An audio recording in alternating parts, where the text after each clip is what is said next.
Hello YouTube, today I'm going to do a review on the Canon HF R30. In this review, we're going to cover image stabilization, color quality, camera effects, plus much more. In order for me to properly review this camera, I'm going to put it through my own 6-point evaluation. I will be evaluating it on image stabilization, quality, low light, zoom, amount of features and modes, and finally, price. First up is image stabilization. This first clip is with powered image stabilization on. That is the highest amount of image stabilization this camera is capable of. For reference, I have not applied any stabilization in my editing software. For this test, I was running and held the camera with 2 hands. In the second clip, I have used no image stabilization. Also for reference, I have not done any stabilization editing on my computer. Just as the first test, I was running and held the camera with 2 hands. Here is a side-by-side comparison of both clips. The video on the left is unstabilized, and the video on the right has powered IS on.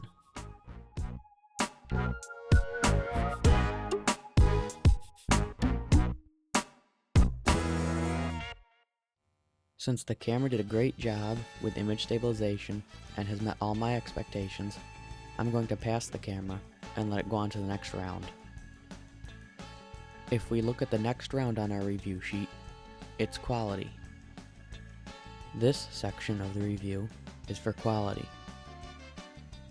I will see if this camera can really deliver the HD quality that it boasts. This is footage I shot a few days after I bought the camera. It's from a drive-through wildlife preserve. As you can see, the camera has amazing quality. Frame by frame, the images are crisp and smooth.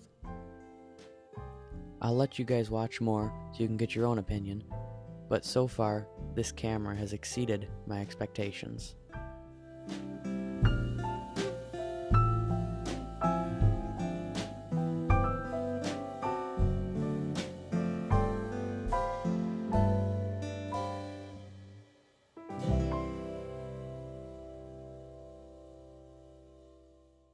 Since we're talking about video quality, we should also talk about color quality. This camera has really nice color quality. Why don't you take a look? For reference, I did not adjust any colors while editing. I love the color quality of this camera, just because the colors are so vibrant. I think they're pretty good in these videos, even though this was an overcast day. Since this camera has great HD and color quality, I'm going to let it pass on to the next round. The next item to cover on the list is low light. I'm pretty amazed with this camera and its capability to be in low light. I didn't change to any of the low light settings on this camera, and this is the result I got. As you can see, this camera performs amazingly in low light. Everything is still crisp and clear, without losing much quality to grain. I also noticed that fast-moving objects don't really blur, even in low light. Amazingly enough, the focus stays spot on. In all, for a point-and-shoot camera, this has outperformed many that I've seen. This camera has excelled in the past categories, plus this one, so I'm going to also pass it. The next category to go to is zoom. The zoom on this camera is a 32x optical zoom. There is also a 51x advanced zoom. Advanced zoom uses the full 32x zoom that is optical and a little bit of the digital zoom to give you a 51x zoom that won't be too fuzzy. The camera also has a nice amount of digital zoom. Here you can see 32x zoom. The zoom is impressive and it adds a personal touch to your videos. I thought the zoom was pretty nice on this camera, and because of that, I'm going to pass it on to the next round.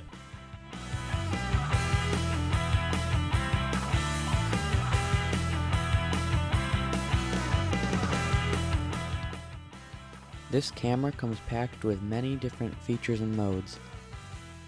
The main modes are auto, manual, and cinema. Automatic lets you turn your camera into a point-and-shoot camera, where it's very easy to use. Manual lets you control things like your color, focus, and light settings. Plus, it lets you keep things up on your screen, like an audio peak level.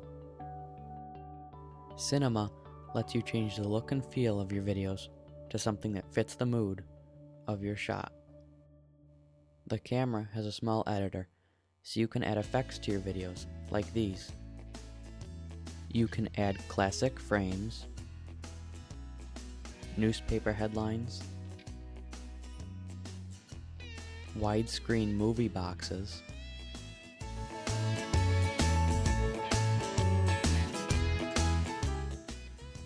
colorful dots,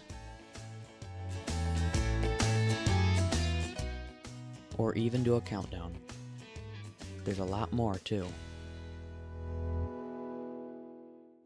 There's a lot more features to this camera, but there's way too many to cover in such a short video. Since the camera is chock full of features and modes, I'm going to pass this too as well.